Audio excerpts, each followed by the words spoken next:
ચાનું તો પ્રીમિક્સ આપણે જોઈ લીધું આપણી આ રેસીપી અને ચેનલની અંદર. આપણે બનાવશું બટેટા પૌવાનું પ્રીમિક્સ અને એટલું સરસ રીતના લીલોછમ બધો વઘાર કરીને એની અંદર જુગુઅન એટલે સિંગદાણા નાખીને એની અંદર આપણે રાઈનો તડકો મારીને જોરદાર મસાલા સાથે એકદમ સરસ મજાનું ડ્રાય પ્રીમિક્સ બનાવી નાખશું કે ગમે ત્યારે બટેટા પૌવા કરવા હોય કે બટેટા પૌવાની ચાટ કરવી હોય, રેડી ફટાફટ.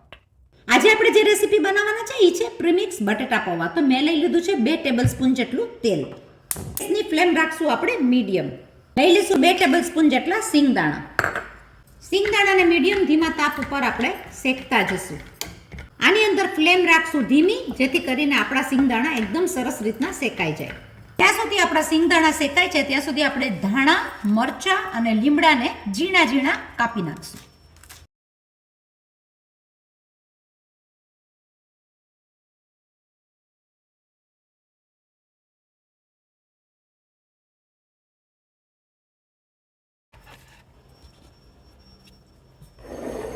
સિંગદાણાને લઈ લેશું આપણે એક વાટકાની અંદર.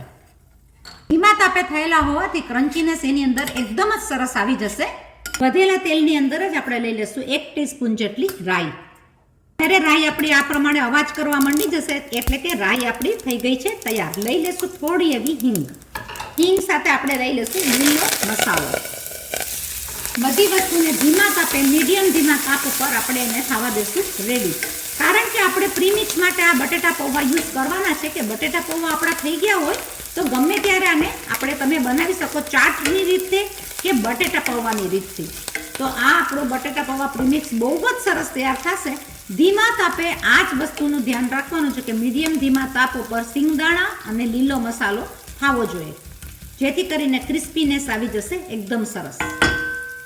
મીડિયમ ધીમા તાપ ઉપર આપણે આ રેડી રાખશું તો ગમે ત્યારે પણ આપણે જલ્દી ઉતાવળમાં મહેમાન આવ્યા હોય, ઘરના બધા તૈયાર થવાના હોય કે ડબ્બા ભરવાના હોય, આ પ્રીમિક્સ ખરેખર બહુ જ કામ કરે છે. કરીને રાખેલું પ્રીમિક્સ 2 મહિના સુધી તો જરૂર રહેશે. તો આપણું આ ધીમા તાપે થોડું તૈયાર થઈ જવા માંડ્યું છે. એને 2 થી 3 મિનિટ આપણે કડક થવા દેશું તેલની અંદર. લઈ લઈશું આપણે 100 ગ્રામ જેટલા મીડિયમ સાઇઝના પૌવા. શેકાવા દેશું એને પણ લીલા મસાલા સાથે. લીલો મસાલો અને પૌવાને શેકાવા દેશું બંનેને મીડિયમ ધીમા તાપ ઉપર એક સાથે. લઈ લેશું એની અંદર માપથી નિમક, 2 પિંચ ઓફ હળદર. એકવાર આપણા આ બટેટા પૌવા તૈયાર થઈ ગયા હોય તો આપણે 2 મહિના સુધી એમને એમ રહે તો તમે આ બનાવીને જ્યારે પણ ટાઈમ મળે તો બનાવીને રાખો તો એકદમ જ સહેલી રીતના બટેટા પૌવા કે ચાટ તૈયાર થઈ જાય. હું લઈ લઈશ એની અંદર 1 ટીસ્પૂન જેટલી ખાંડ. ખાંડનો પાવડર છે, ખાંડ ઓપ્શનલ છે. લઈ લેશું થોડુંક એવું સિટ્રિક એસિડ. ગળાશ અને ખટાશમાં તમારા ઘરમાં જે રીતના ખવાતું હોય એ પ્રમાણે તમે લઈ શકો. કરી નાખશું બધી વસ્તુને મિક્સ. આ બટેટા પૌવાનું મિક્સિંગ બહુ જ સરસ રીતના તૈયાર થઈ ગયું છે. લઈ લેશું આપણે સિંગદાણા. જોઈ શકો કે મિક્સિંગ એકદમ સરસ તૈયાર થઈ ગયું છે. ઠંડુ થતાની સાથે આપણે એને ભરી શકશું બોટલની અંદર. બસ પછી તો શું કહેવું, આપણા બટેટા પૌવા તૈયાર છે. ગમે ત્યારે તમને બનાવવા હોય તો આપણે કઈ રીતના બનાવશું જોતા જશું આગળ. એક માણસની માટે આપણે લઈ લેશું એક નાની વાટકી પ્રીમિક્સ રેડી. લઈ લેશું એની અંદર 3/4 ઓફ ગરમ પાણીનો વાટકો. પૌવા ઉપર આધાર હોય છે કે પૌવા કેટલું પાણી પીએ, તો જે પ્રમાણે પાણી અંદર પી શકે એ પ્રમાણે થોડું ગરમ પાણી નાખવાનું કે બટેટા પૌવા આપણા થઈ ગયા છે આ રેડી છે ને. કેટલી સરસ મજાની રેસીપી. બટેટા પૌવાને ફેરવી નાખશું ચાટમાં. લઈ લેશું બફેલા બટેટા. લઈ લેશું એની અંદર થોડી એવી કાકડી, ટમેટા, કાંદા. લઈ લેશું લીલી ચટણી, સેવ, ચેવડો કે કોઈ પણ મિક્સિંગ હોય તો તમે એની અંદર ડેકોરેટ કરી શકો એને ભેળની રીતે. થઈ ગયું ભેળનું તૈયાર બટેટા પૌવા સાથે ચાટ.